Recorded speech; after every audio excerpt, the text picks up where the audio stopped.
Alors, excusez-moi, j'ai été interrompu dans la précédente vidéo. J'ai pas fait attention, j'ai été embêté par un coup de téléphone inopportun et donc je n'ai pas terminé ce que je disais à propos du don des miracles. Donc très rapidement, le don des miracles se diffère du don de guérison, en ce sens que la guérison en fait est le rétablissement d'un état de maladie à un état de santé.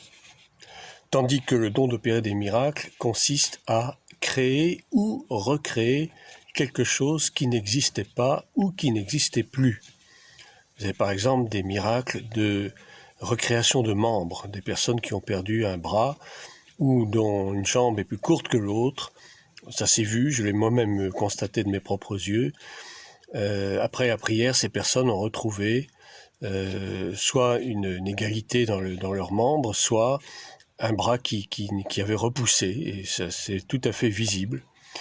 Et c'est quelque chose donc qui défie l'imagination, qui défie la science, qui défie la médecine, qui défie toute capacité humaine à réaliser ce genre de choses. Bien entendu, le miracle le plus prenant, le plus stupéfiant, c'est le miracle de résurrection. De résurrection, je n'en ai jamais vu moi-même de visu, mais j'en ai entendu parler, bien entendu, tout le monde en a entendu parler, ça s'est relaté dans la Bible à plusieurs endroits. Jésus a ressuscité plusieurs fois des personnes mortes, entre autres la fameuse résurrection de Lazare, de la résurrection du fils de la veuve de Naïn, etc. Il en a certainement fait beaucoup plus, mais qui ne sont pas forcément relatés dans la Bible.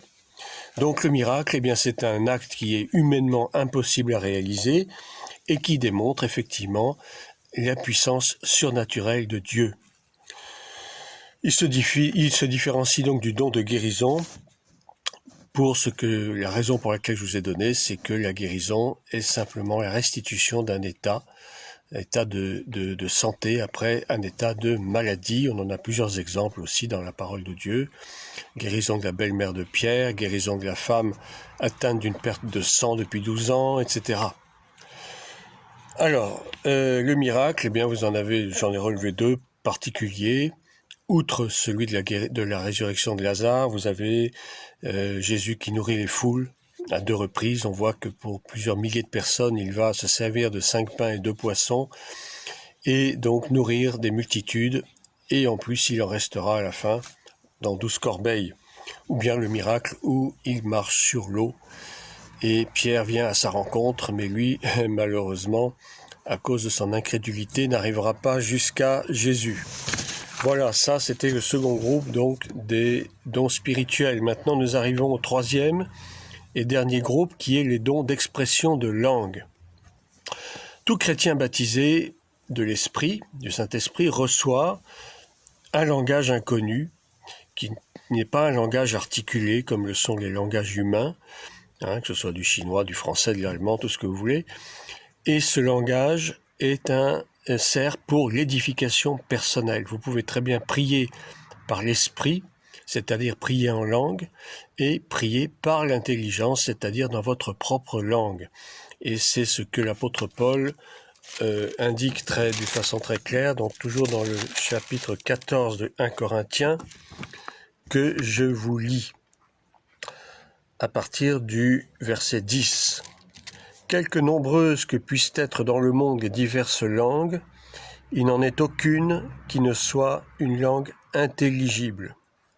Si donc je ne connais pas le sens de la langue, je serai un barbare pour celui qui parle, et celui qui parle sera un barbare pour moi. De même vous, puisque vous aspirez aux dons spirituels, que ce soit pour l'édification de l'Église, que vous cherchez à en posséder abondamment. C'est pourquoi que celui qui parle en langue prie pour avoir le don d'interpréter. Car si je prie en langue, mon esprit est en prière, mais mon intelligence demeure stérile. Que faire donc? Je prierai par l'esprit, mais je prierai aussi avec l'intelligence. Je chanterai par l'esprit, mais je chanterai aussi avec l'intelligence. Et au verset 18, je rends grâce à Dieu de ce que je parle en langue plus que vous tous. Mais dans l'Église, j'aime mieux dire 5 paroles avec mon intelligence, c'est-à-dire avec son langage normal, afin d'instruire aussi les autres, que 10 000 paroles en langue, c'est-à-dire en esprit, où personne, bien sûr, ne comprendra quoi que ce soit. Et il poursuit au verset 22, « Par conséquent, les langues sont un signe non pour les croyants, mais pour les non-croyants. La prophétie, au contraire, est un signe non pour les non-croyants, mais pour les croyants. » Voilà, ça c'est donc le don des langues. Vous parlez une langue inconnue lorsque vous priez le Seigneur. Vous pouvez prier en langue par l'Esprit et vous ne comprendrez pas ce que vous direz, mais Dieu, lui, comprend bien entendu. Et donc ce don est praticable à titre personnel. Et lorsqu'il est pratiqué dans l'Église, et c'est là que j'en viens à la suite, lorsqu'il est pratiqué dans l'Église, au vu et au su de tout le monde, eh bien il est nécessaire que ce don soit secondé par le don d'interprétation des langues, sinon ça n'a aucun sens. Vous allez prier en langue dans l'Église et personne ne comprendra rien, à moins que soit vous-même. Vous interprétiez ce que vous-même vous venez de dire, ou alors une tierce personne qui est aussi remplie du Saint-Esprit aura connaissance de la teneur du message que vous aurez délivré en langue auparavant. Donc le don d'interprétation des langues est très important lorsqu'il s'agit de l'Église, de l'Assemblée locale. Parce que grâce à ce don, eh bien, le message qui est donné dans une langue inconnue est, si on peut dire, retranscrit, si on peut dire, dans une langue connue de tous, une langue qu'on appelle vulgaire ou vernaculaire. Il ne s'agit en fait pas d'une véritable traduction mot à mot, bien entendu, puisque le parler en langue ne consiste pas en mots, mais plutôt en syllabes, ou alors ce sont des mots, mais qui n'ont pas de signification propre, en tout cas pour eux-mêmes. Mais il faut que l'on restitue la teneur du message par l'interprétation, c'est-à-dire que le fond du message sera restitué pour la bonne compréhension de tous, sinon ça n'a aucun intérêt. Et donc, cette interprétation des langues est donnée soit à la personne elle-même qui parle en langue, ou qui prophétise en langue, parce qu'on peut prophétiser en langue aussi, et soit donnée par une autre personne qui en même temps recevra l'interprétation du message par le Saint-Esprit. Voilà, donc interprétation des langues, très important lorsque on se trouve dans l'assemblée. Mais bien sûr, pour votre usage personnel, vous n'en avez pas du tout la nécessité. Enfin, je vais m'attarder un peu plus sur le dernier don, qui est le don de prophétie, qui, je vous le rappelle, est différent du ministère de prophète. Alors, dans le don de prophétie, le Saint-Esprit, par l'intermédiaire d'une personne, s'adresse à un groupe ou à un individu personnellement pour édifier, pour consoler, pour instruire, pour révéler des choses cachées, mais en tout cas jamais pour juger ni pour condamner. Et qu'on reprend le chapitre 14 de 1 Corinthiens, qui parle donc de la prophétie. Celui qui parle en langue, verset 4, s'édifie lui-même, celui qui prophétise édifie l'Église.